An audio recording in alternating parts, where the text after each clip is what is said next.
Selamat malam Bapak Ibu yang terkasih di dalam Tuhan. Shalom. Kita akan memulai persekutuan doa malam hari ini dengan terlebih dahulu kita membacakan satu nats Alkitab yang terambil di dalam kitab Mazmur 33 ayat 18. Demikian bunyinya. Sesungguhnya mata Tuhan tertuju kepada mereka yang takut akan Dia, kepada mereka yang berharap akan kasih setianya. Mari kita berdoa terlebih dahulu. Allah Bapa kami yang bertahta di dalam kerajaan surga, Allah yang kami sembah di dalam Yesus Kristus, kami mau mengucap syukur dan terima kasih Tuhan untuk kasih setia Tuhan, untuk pertolongan Tuhan yang tidak habis-habisnya kepada kami. Kami juga mengucap syukur terlebih untuk anugerah keselamatan, di mana Engkau rela mati di atas kayu salib untuk menghentikan hukuman dosa kami. Kami juga mengucap syukur untuk kesempatan waktu yang masih Tuhan berikan. Kami boleh beribadah menyembah Tuhan. Kami berdoa Tuhan, kami tahu bahwa kami adalah orang yang sering menyakitkan hati Tuhan, menyakitkan hati sesama. Kami sering tidak melakukan perintah Tuhan, melanggar perintah Tuhan. Oleh sebab itu pada malam hari ini sekali lagi Tuhan, Engkau mau ampuni segala dosa kesalahan kami. Kami menyerahkan persekutuan kami dari awal, pertengahan sampai akhirnya hanya di dalam tangan Tuhan. Dalam nama Yesus kami berdoa dan mengucap syukur. Amin. Bapak Ibu yang terkasih di dalam Tuhan, kalau kita lihat sikon saat ini ya, baik itu penyakit, pandemi yang belum selesai, korban-korban bencana alam di mana-mana, perekonomian yang juga belum membaik, rasanya ada khawatir, rasanya ada gelisah, bingung. Tetapi kita tidak boleh berlarut-larut dalam hal itu. Karena apa? Karena anugerah Tuhan cukup bagi kita. Karena berkat Tuhan cukup bagi kita, bahkan tak terhitung. Kita pujikan, hitung berkat-Mu.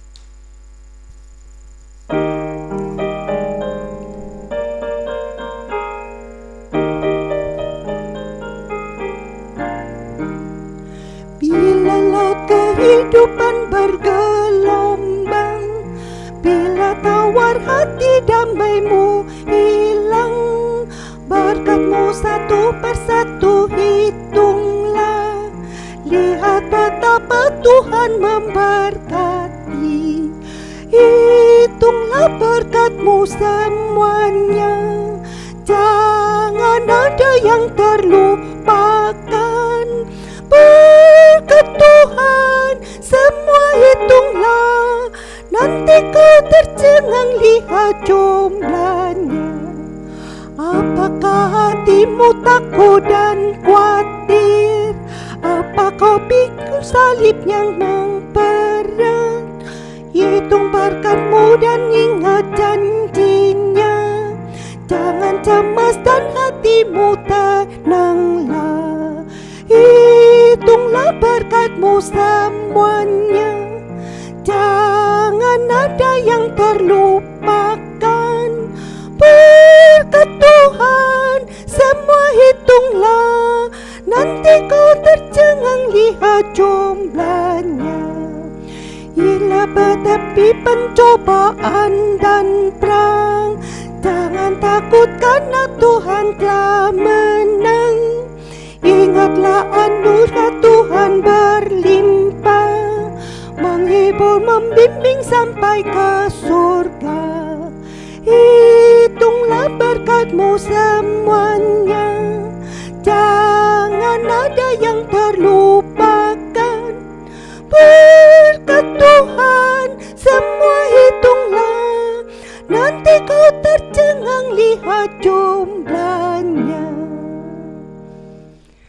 Bapak Ibu yang terkasih di dalam Tuhan, jalan kehidupan kita, kalau boleh saya menggambarkan ya, saya menggambar seperti sebuah jalan yang begitu panjang, jalan yang penuh dengan misteri, terkadang naik, terkadang turun, terkadang menghadapi hal-hal yang berbahaya. Tetapi kita tetap bersandar pada Tuhan, kita tetap minta Tuhan pimpin hidup kita sampai pada kesudahannya. Kita nyanyikan pimpin daku ya Tuhan.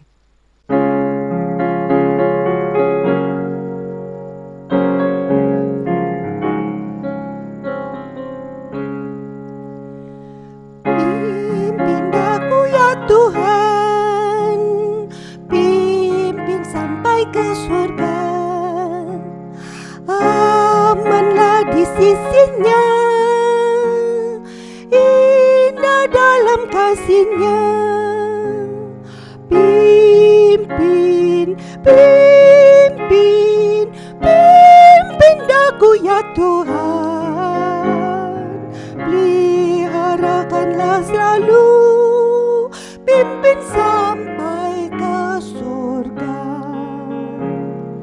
Meski gelombang menderu, namun Tuhan pelihara. Senang tampak serinya, tak lagi takut susah. Pimpin, pimpin, pimpin daku ya Tuhan. Peliharakanlah selalu, pimpin sampai ke surga. Pimpin daku selalu, bila ombak menderu. Aman sebab Tuhan serta, lenyap semua air mata. Pimpin, pimpin, pimpin daku ya Tuhan. Peliharakanlah selalu, pimpin sampai ke surga. Kita akan bersama-sama berdoa syafaat. Sebelum kita berdoa syafaat, kita akan pujikan tekun berdoa. Tuhan dekat.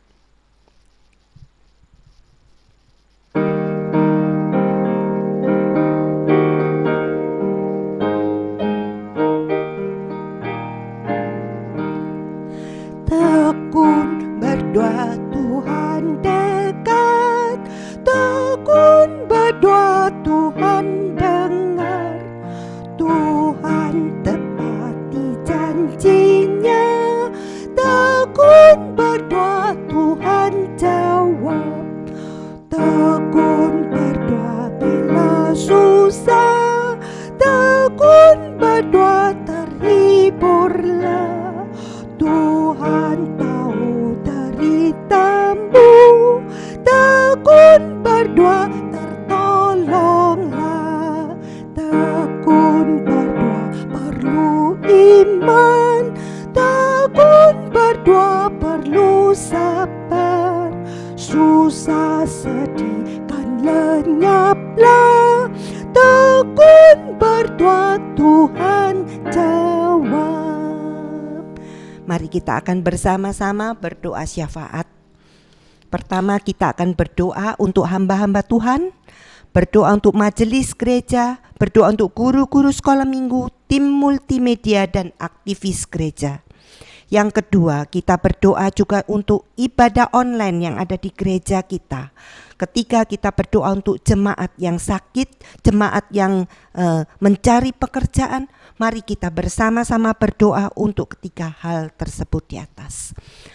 Allah Bapa kami yang bertahta di dalam kerajaan surga, kami mengucap syukur dan terima kasih Tuhan. Pada malam hari ini kami mau berdoa syafaat untuk beberapa hal. Kami berdoa untuk hamba-hamba Tuhan yang ada di gereja ini. Kami berdoa untuk Pak Emil sekeluarga, Pak Edi sekeluarga, Pak Satrio sekeluarga, Lause Jessica, Lause Anton. Tuhan, Engkau memberkati hamba-hamba Tuhan ini dengan tubuh yang sehat, dengan iman yang kuat, mereka begitu setia melayani Tuhan. Biarlah Tuhan sendiri kan tambahkan berkat bagi mereka dan keluarga mereka. Kami berdoa Tuhan, mungkin mereka juga menghadapi pergumulan-pergumulan hidup. Tuhan, Engkau menolong mereka satu persatu. Kami tak lupa berdoa untuk para majelis gereja, para guru-guru sekolah minggu, aktivis gereja maupun tim multimedia. Tuhan, kami yang melayani Tuhan, Tuhan menolong kami, memberi kami iman yang kuat untuk kami mau setia di dalam pelayanan, untuk kami mau sabar di dalam pelayanan. Engkau juga memberkati kami semua tubuh yang sehat, memberkati pekerjaan kami. Terima kasih ya Tuhan. Di dalam nama Yesus kami berdoa dan mengucap syukur. Kami berdoa Tuhan untuk ibadah online yang ada di gereja kita. Kami mengucap syukur Tuhan bahwa firman Tuhan boleh disebarluaskan melalui ibadah-ibadah online, baik itu di gereja kita maupun di gereja-gereja yang lain. Firman Tuhan tidak terhalang oleh gedung, tetapi firman Tuhan boleh terus diberitakan sampai ke ujung bumi. Kami terkhusus berdoa untuk ibadah online yang ada di GKT Citra Raya. Kami berdoa agar ibadah online ini boleh tersampaikan dengan jelas, dengan tidak terputus-putus. Tuhan, Engkau pegang kendali semuanya. Kami berdoa juga untuk jemaat boleh mendengar firman Tuhan untuk mengikuti ibadah demi ibadah dengan sungguh-sungguh, sehingga iman mereka juga boleh bertumbuh dalam keadaan apapun. Kami juga berdoa Tuhan untuk jemaat yang mengalami sakit penyakit, baik di rumah sakit, bahkan mereka yang terkena COVID. Tuhan, kami butuh jamahan tangan Tuhan, kami butuh kesembuhan dari Tuhan. Engkau menolong, Engkau memberkati obat-obatan yang diminum, Engkau memberkati dokter yang merawat sehingga bisa memberi pengobatan yang tepat. Terima kasih Tuhan sudah dengar doa kami. Kami berdoa untuk jemaat yang mencari pekerjaan. Memang saat ini adalah masa-masa sulit, tapi Engkau buka jalan bagi anak-Mu yang mencari pekerjaan sehingga mereka boleh dapat pekerjaan, mereka bisa mencukupi keluarga. Di dalam nama Yesus kami berdoa dan mengucap syukur. Amin. Kita pujikan kembali, tekun berdoa, Tuhan dekat, Tuhan dengar.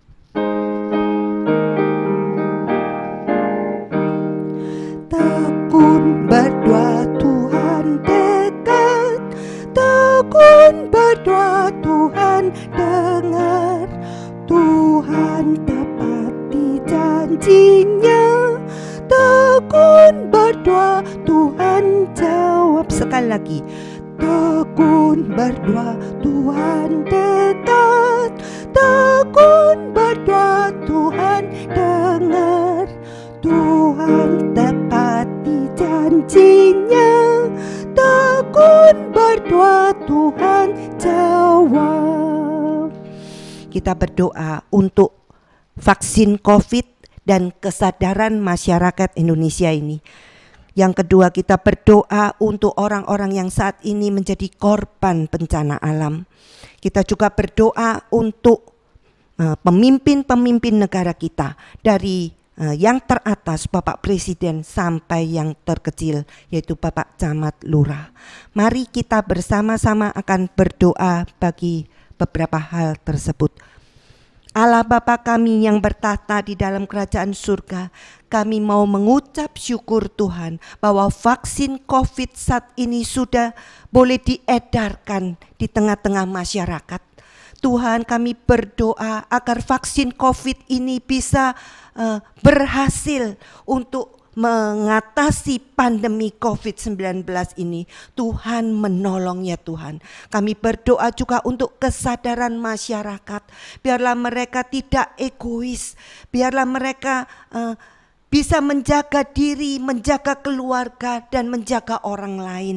Mereka boleh mengikuti protokol kesehatan. Juga mereka boleh mendukung program pemerintah terhadap vaksin COVID ini. Tuhan, kami juga berdoa Tuhan untuk mereka yang saat ini mengalami korban bencana alam. Di mana-mana Tuhan, baik itu korban gempa bumi, korban banjir, korban gunung meletus, korban dari jatuhnya pesawat Sriwijaya Air. Tuhan, begitu banyak yang membuat kita menderita, membuat kita takut. Bahkan bagi korban bencana alam dan lain-lainnya, mereka juga mengalami trauma. Oleh sebab itu Tuhan, kami mendoakan mereka. Engkau menguatkan mereka, Engkau menghibur mereka. Bahkan mereka kehilangan harta benda, bahkan tempat tinggal mereka pun tidak ada. Mereka harus ada di pengungsian. Tuhan, tolong mereka. Kami berdoa juga untuk pemerintah, baik pemerintah pusat dan daerah.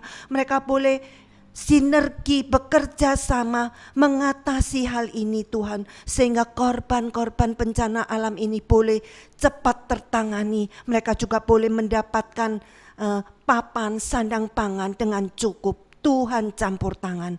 Kami berdoa untuk keluarga korban Sriwijaya Air. Tuhan juga kuatkan mereka. Tuhan hibur mereka.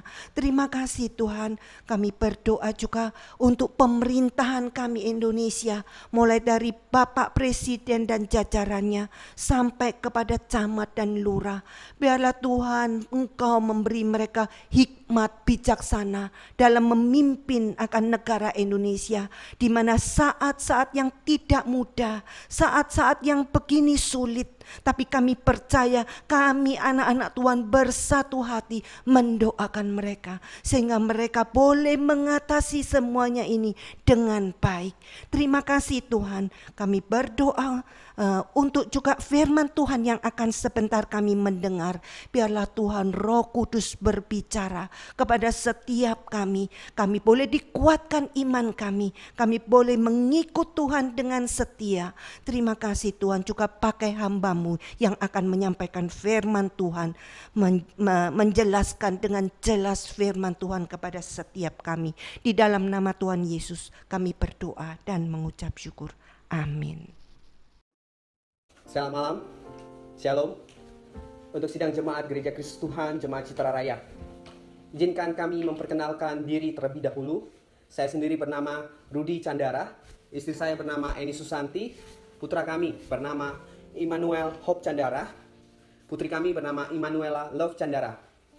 Saya sendiri adalah mahasiswa yang didukung oleh gereja, dan saya saat ini sedang menempuh studi di Seminari Alkitab Asia Tenggara. Dalam kesempatan ini saya ingin menyampaikan terima kasih yang sebesar-besarnya karena telah menjadi perpanjangan Tuhan dalam memberkati kami, mendukung kami secara materi maupun doa. Kami mengucapkan terima kasih kepada sidang jemaat sekalian, majelis maupun para hamba Tuhan. Kami tidak bisa membalas dengan apapun, hanya berupa doa yang senantiasa kepada Tuhan. Biarlah Tuhan yang memberkati, menyertai gerejanya, dan senantiasa memberikan pertumbuhan iman yang semakin terus bertumbuh dan semakin mengasihi Tuhan. Terima kasih untuk setiap kebaikan kiranya Tuhan yang boleh membalas dan memberkati, dan karena telah memberkati kami. Terima kasih dan Tuhan memberkati.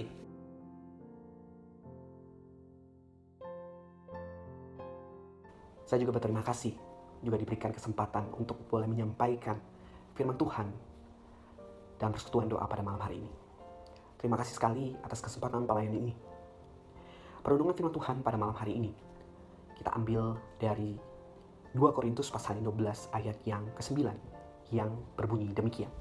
Tapi jawab Tuhan kepadaku, cukuplah kasih karuniaku bagimu, sebab justru dalam kelemahanlah kuasaku menjadi sempurna. Sebab itu terlebih suka aku bermegah atas kelemahanku, supaya kuasa Kristus turun menaungi aku. Kita patut sekali bersyukur atas penyertaan Tuhan, karena kita boleh melewati 1 bulan di tahun baru ini. Seperti yang kita ketahui, tahun 2021 merupakan tahun yang tidak mudah. Yang awalnya mungkin bagi kita ini akan menjadi tahun yang menggembirakan, karena vaksin sudah ditemukan dan mulai dilakukan. Tapi yang terjadi malah banyak sekali peristiwa-peristiwa yang memilukan, bencana-bencana alam, dan peristiwa lainnya lagi. Belum lagi penyebaran virus corona yang semakin masif beberapa minggu-minggu terakhir ini. Sampai-sampai Pak Jokowi mengeluarkan statement seperti ini, Jikalau penyebaran ini masih belum terkendali, kemungkinan lockdown bisa terjadi. Jadi jikalau itu terjadi, tentunya ini sangat-sangat berdampak sekali terhadap sendi-sendi kehidupan, perekonomian. Dan itu sangat akan mengganggu sekali para pengusaha yang membuka usaha dan banyak hal lainnya lagi. Maka wajar saja jika setiap kali kita beribadah, maka COVID ini menjadi sasaran tembak para pengkhotbah. Apalagi jika kita sering melakukan streaming video-video khotbah di gereja-gereja lain. Belum lagi ada video-video, potongan-potongan video, cuplikan-cuplikan, baik di sosial media seperti Instagram, Facebook, ataupun mungkin dikirim ke WA grup kita, di WA grup keluarga, teman-teman, kolega. Banyak sekali berita-berita ataupun kata-kata penghiburan yang diberikan. Mereka seringkali ingin menguatkan kita supaya kita bisa melewati masa yang tidak mudah itu dengan firman Tuhan. Makanya kita pasti akan sangat familiar sekali terhadap pernyataan-pernyataan seperti ini. Bersandarlah kepada Tuhan, percaya kepada pimpinannya. Semua akan indah pada waktunya. Tuhan akan menolong kita untuk setiap permasalahan, apalagi di tengah kondisi seperti ini. Kita hanya perlu percaya pada janjinya. Meskipun tidak mudah, pasti ini bisa dilalui bersama dengan Tuhan. Familiar sekali bukan? Saya sendiri pun sering mendengarkan khotbah yang seperti ini, ataupun cuplikan potongan video seperti ini. Dan bukan berarti saya tidak menyukainya dan menganggap khotbah atau cuplikan seperti ini keliru. Ada yang salah? Oh, tidak. Tidak ada yang salah. Khotbah ini benar karena menyampaikan kebenaran yang ada di firman Tuhan. Tuhan memang ada berjanji seperti itu. Tuhan memang ada berjanji seperti itu di dalam firman-Nya. Dan pastinya Tuhan tidak pernah ingkar akan janjinya. Tapi yang menjadi perenungan bagi saya ketika mendengarkan semua pernyataan tadi, saya menemukan satu sudut pandangan yang berbeda. Bagi saya, kebenaran yang disampaikan lewat firman-firman Tuhan ataupun cuplikan video-video yang ada, sepertinya masih belum sepenuhnya. Dan masih ada kebenaran yang lain yang seringkali lupa untuk disampaikan. Lalu perenungan saya pada waktu itu juga langsung tertuju kepada kondisi mereka yang pada waktu itu mengalami kehilangan akan orang yang mereka kasihi. Seperti korban bencana alam. Terlebih lagi korban yang mengalami peristiwa kecelakaan pesawat Sriwijaya. Belum lagi longsor, banjir. Dan juga seperti kondisi saat ini, COVID-19. Ada mungkin yang mengalami kehilangan karena penyakit COVID ini juga. Ataupun usahanya, ataupun pekerjaannya yang terkena dampak daripada COVID ini. Dalam perenungan ini saya mencoba menempatkan diri di posisi mereka. Dan tiba-tiba saya mencoba berimajinasi seperti ini. Tiba-tiba ada orang Kristen datang kepada saya dan mereka mengeluarkan kalimat-kalimat pernyataan seperti yang tadi yang saya sebutkan itu. Bersandarlah kepada Tuhan. Percayalah kepada pimpinannya. Semua akan indah pada waktunya. Tuhan akan menolong. Tuhan akan menolong kita melalui permasalahan ini. Melalui COVID ini, Tuhan akan memberikan penghiburan, kekuatan. Kita hanya percaya pada janjinya. Memang tidak mudah, tapi yakinlah, kita pasti akan melaluinya bersama dengan Tuhan. Saya sendiri tertegun dalam perenungan dan saya berpikir, apakah saya bisa mengamini semua kalimat pernyataan tadi? Saya tidak tahu apakah saya bisa. Dan perenungan saya pun tidak berhenti di situ saja. Kemudian berlanjut lagi. Dan saya malah menemukan satu perenungan yang mungkin cukup keras dan sulit. Ketika saya menemukan perenungan seperti ini. Bagaimana jika semua yang terjadi, kehilangan, kegagalan, kesakitan, kelemahan, itu memang seharusnya terjadi. Karena dalam kedaulatan Tuhan, Tuhan mengizinkan. Tuhan mengizinkan itu untuk terjadi. Rasul Paulus sendiri yang menjadi penulis dari surat Korintus ini. Contoh yang baik untuk pengalaman yang saya sebutkan di atas. Dia pelayan Tuhan yang melayani begitu luar biasa. Tapi kenyataannya, kehidupannya berbanding terbalik dengan apapun yang telah dilakukan. Kehidupannya berbanding terbalik. Dia adalah pelayan Tuhan yang boleh dibilang tersertifikasi dan terstandarisasi dalam mengalami penderitaan. Sering dipenjara, diderah begitu luar biasa dan di luar batas. Hampir mati. Sering dalam bahaya maut. 5 kali disesah orang Yahudi. Sekali sesah, 40 kurang 1 pukulan. 3 kali diderah. 1 kali dilempar batu. 3 kali mengalami kapal. 1 hari, 1 malam. Terkatung-katung di laut. Belum lagi bahaya dalam perjalanan misi Paulus yang mana dia harus mengalami banyak peristiwa seperti banjir, penyamun, penolakan orang-orang Yahudi dan bukan orang Yahudi. Belum lagi saudara-saudara palsu yang menfitnah dia. Banyak sekali peristiwa.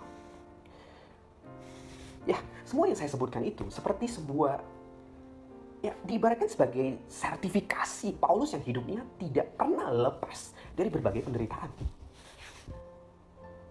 Dan semua penderitaan ini dia dapatkan karena dia melayani Tuhan dengan sungguh-sungguh.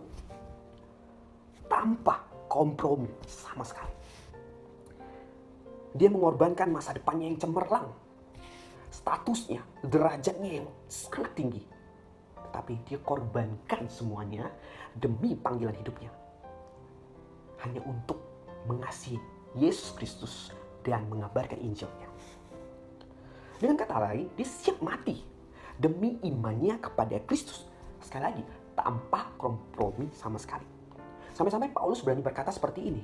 Karena bagiku hidup adalah Kristus dan mati adalah keuntungan. Filipi pasal yang pertama ayat yang ke-21. Tapi yang terjadi, dia juga pernah mengalami satu pengalaman hidup yang sama seperti kita. Pengalaman yang manusiawi sekali. Ketika sampai di satu titik, dia tidak bisa lagi menahan penderitaannya. Dia yang sangat tangguh, akhirnya dia harus memohon kepada Tuhan untuk menolong dia untuk terlepas dari duri dalam daging yang dia alami. Jika kita membaca ayat-ayat sebelumnya di 2 Korintus pasal yang ke-12, maka kita dapat melihat di situ ada kata duri dalam daging. Nah, banyak sekali tafsiran-tafsiran tentang duri dalam daging. Tetapi di kesempatan ini saya tidak akan menyoroti tafsiran mana yang tepat. Tetapi yang saya soroti adalah pengalaman ketika dia memohon kepada Tuhan sebanyak 3 kali. Sebanyak 3 kali. Untuk orang sekaliber Paulus yang sudah tersertifikasi sebagai pelayan yang tahan uji akan penderitaan. Tetapi dia harus mohon kepada Tuhan. Sehingga kita dapat menyimpulkan seperti ini. Duri itu merupakan hal yang sangat hebat, menyiksa dan mengganggu dia. Mengapa? Karena kita mengetahui dengan jelas Paulus sama sekali bukan tipe yang lembek, suka mengeluh, atau tidak tahan susah dan menderita. Sebaliknya dia merupakan seorang rasul yang sangat-sangat terbiasa menghadapi berbagai kesulitan dan penderitaan. Maka jika dia sampai berseru kepada Tuhan supaya dilepaskan, bisa Anda bayangkan, pastilah duri itu sesuatu yang sangat berat yang ditanggung oleh Paulus. Sangat berat sekali. Sangat berat sekali. Tapi ketika Paulus berseru dan memohon kepada Tuhan, tahu apa jawaban yang dia dapatkan. Tetapi jawab Tuhan kepadaku, cukuplah kasih karuniaku bagimu, sebab justru dalam kelemahanlah kuasaku menjadi sempurna. Jika saya memposisikan diri pada kondisi Paulus, saya tidak tahu apakah saya bisa menerima jawaban dari Tuhan ini. Ibaratnya kita udah berusaha nih, setengah mati untuk Tuhan. Nah, ketika kita udah berusaha setengah mati pelayanan dan berbagai hal kita lakukan, dan kita meminta sesuatu yang sangat-sangat kita butuhkan, dan sesuatu itu bukan hanya butuh saja, tapi sesuatu yang sangat berat, dan kita memohon kepada Tuhan. Tapi Tuhan malah dengan tegas berkata, cukup, kasih karuniaku. Dengan kata lain, tidak. Tuhan tampak membiarkan itu terjadi. dan mengizinkan itu tetap terus ada di dalam diri Paulus. Bagi saya ini pengalaman yang tidak menyenangkan. Dan bukankah pengalaman seperti ini juga seperti statement saya di awal tadi yang berkata, bagaimana jika semua yang terjadi, kehilangan, kegagalan, kesakitan, dan kelemahan dalam kedaulatan Tuhan izinkan untuk terjadi. Tetapi yang terjadi dan respon Paulus sangatlah berbeda. Dia memiliki keyakinan iman yang luar biasa sekali ketika Paulus memberikan respon seperti ini. Karena itu, aku senang dan rela di dalam kelemahan, di dalam siksaan, di dalam kesukaran, di dalam penganiayaan, dan kesesakan oleh karena Kristus. Sebab jika aku lemah, maka aku kuat. Respon yang sangat berbeda dan membuat saya tidak dapat berkata apa-apa lagi. Iman seperti apa yang dimiliki Paulus? Bagaimana dia bisa tetap setia kepada Tuhan, mengasihi Tuhan, meskipun semua yang dia telah alami dalam mengikuti Tuhan, dan ketika dia meminta sesuatu yang dia sangat butuhkan, dan dia sangat menderita, tetapi Tuhan berkata tidak. Yang terjadi, dia tidak marah, dia tidak protes, dia tidak mengeluh, dia tidak meninggalkan Tuhan. Bahkan sebaliknya, dia bersukacita. Apa yang menjadi alasan Paulus bisa mengamini perkataan Tuhan, cukuplah kasih karunia bagimu? Tentu alasannya karena Paulus sangat-sangat memahami perkataan ini.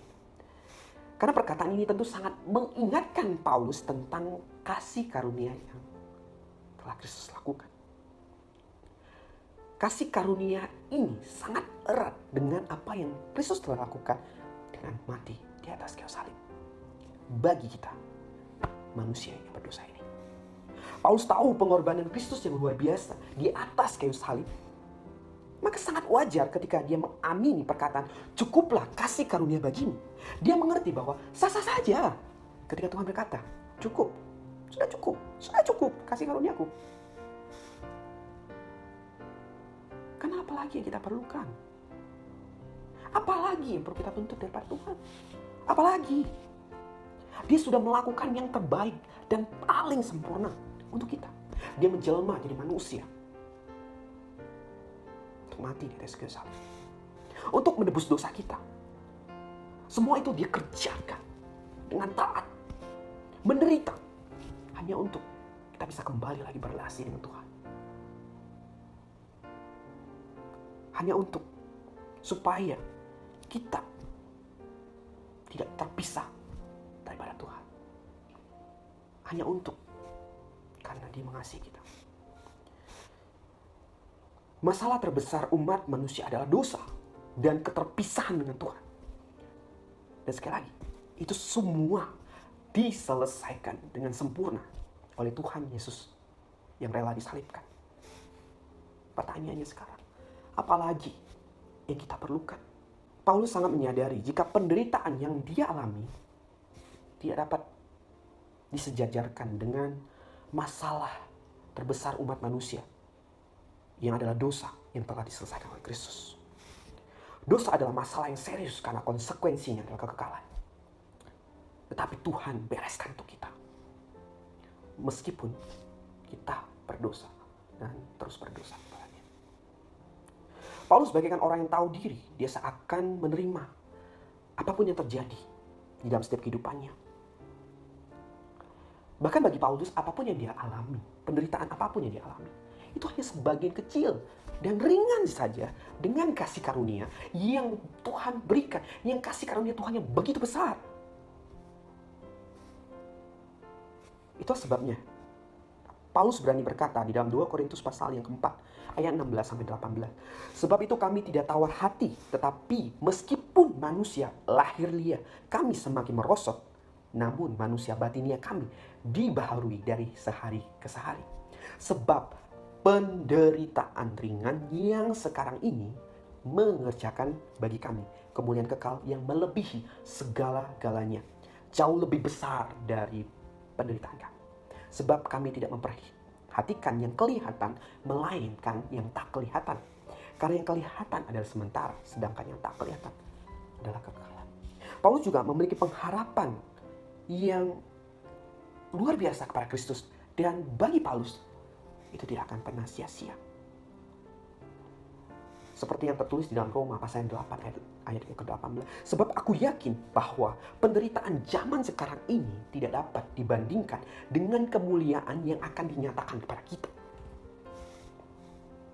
Itu sebabnya Paulus terus berharap kepada Tuhan, setia, taat, dan terus memuliakan namanya. Meskipun Allah berkata tidak. Bukankah peristiwa ini juga sama persis dengan apa yang pernah dialami oleh Yesus Kristus Tuhan kita? Ketika dia harus tetap taat kepada kehendak Bapa yang mengutusnya. Meskipun pada waktu itu dia mengalami satu ketakutan yang luar biasa, yang sangat-sangat tak terkira.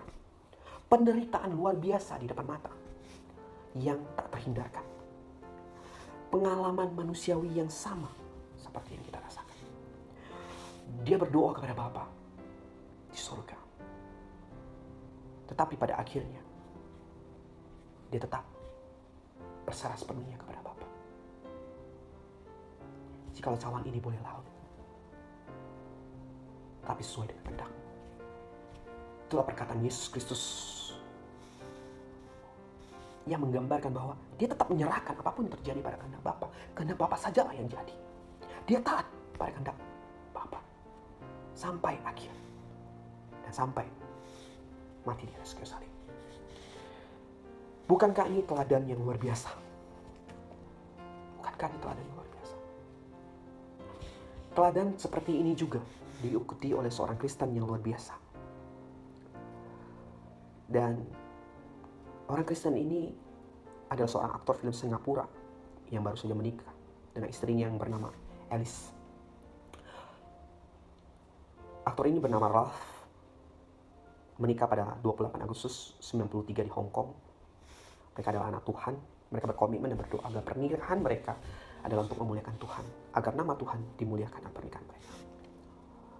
Kesaksian ini sangat-sangat menginspirasi sekali. Kesaksian ini sangat memberkati sekali. Singkat cerita, seminggu sebelum menikah, Ralph mengeluh kepalanya pusing dan dia tidak bisa mendengar perkataan istrinya. Mereka pun akhirnya memutuskan untuk ke dokter seminggu setelah pernikahan. Setelah dicek, dokter mengatakan bahwa Ralph terkena kanker. Dan akhirnya Ralph harus menjalani radiasi yang menyakitkan. Radiasi ini tidak hanya mematikan sel-sel dari kankernya, tetapi ini juga mematikan sel-sel normal. Efeknya sangat menyakitkan karena membuat Ralph sulit untuk menelan makanannya. Dan dokter menyatakan bahwa hidupnya hanya tinggal 3 bulan. Perlahan demi perlahan tumor mulai merusak muka dan rambutnya. Si istri sangat takut bila suaminya menjadi down dan meninggalkan Tuhan. Tapi yang terjadi malah sebaliknya. Sesuatu hal yang luar biasa terjadi. Ralph tetap setia kepada Tuhan. Ralph mengerti bahwa Tuhan mengasihi dia. Dan dia percayakan hal itu. Dengan kondisi yang wajah yang sudah rusak dan hidup yang tinggal sebentar lagi, Ralph selalu mengatakan, I still believe in God. I believe in our Lord Jesus Christ 100%. Aku masih percaya kepada Tuhan. Aku percaya Tuhan Yesus Kristus 100%.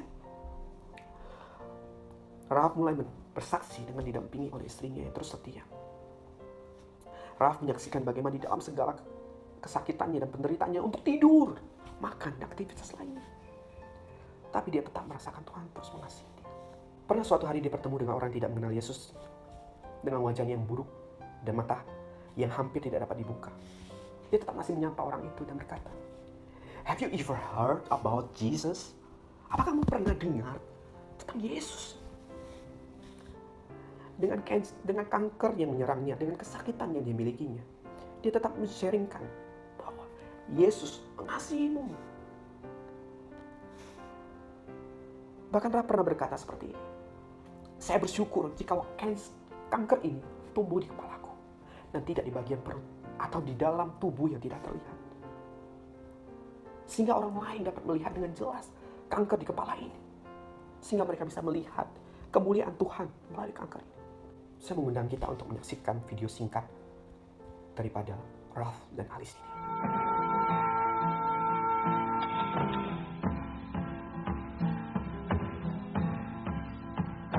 主是我力量。我力量，主是患难中力量，主是我帮助，我帮助，主是随时帮助。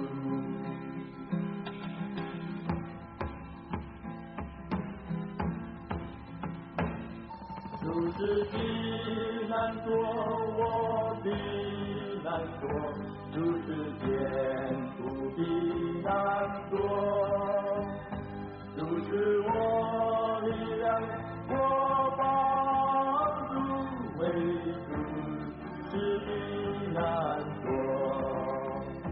大地虽未改变，高山虽未摇动，大海翻腾，大浪战斗，但我们绝不害怕。喂哦，喂哦，喂哦，喂哦，喂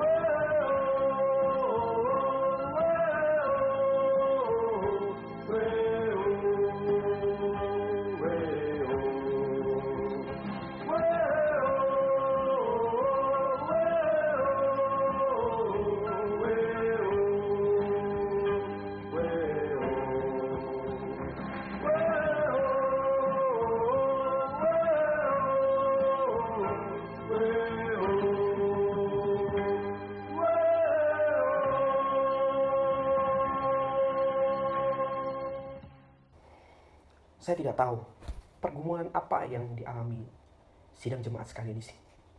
Saya juga tidak meremehkan setiap pergumulan yang dialami Bapak Ibu sekalian di sini. Tetapi dalam pengajaran firman Tuhan pada malam hari ini, kita dapat mengerti jika terkadang memang Tuhan sepertinya mengizinkan apapun terjadi dalam kedaulatannya. Meskipun itu hal yang mungkin tidak menyenangkan bagi kita. Meskipun itu sangat sulit untuk kita terima. Dan jikalau kita bertanya, atas alasan apa Tuhan mengizinkan pergumulan itu terjadi? Saya hanya bisa bilang, saya pun tidak tahu. Tapi yang saya tahu hanya jika itu terjadi, seperti Ralph, segala sesuatu hanya untuk kemuliaannya. Jika memang saat ini Bapak dan Ibu mengalami pergumulan, penderitaan, ataupun kehilangan yang tak terkira, saya juga sama akan berkata, seperti pernyataan-pernyataan di awal khotbah yang saya sampaikan. Taat dan bersandar kepadanya. Karena semua akan indah pada waktunya. Tetapi, terkadang waktunya bukan sekarang. Bahkan bukan dalam kehidupan kita saat ini. Meskipun kadang kala Tuhan mengizinkan terjadi seketika ataupun dalam kehidupan kita langsung, atau Tuhan membuat kita menikmati. Tapi terkadang Tuhan berkata lain, berkata tidak. Dan mungkin saja Tuhan mengizinkan atau menginginkan itu terjadi sesuai waktunya.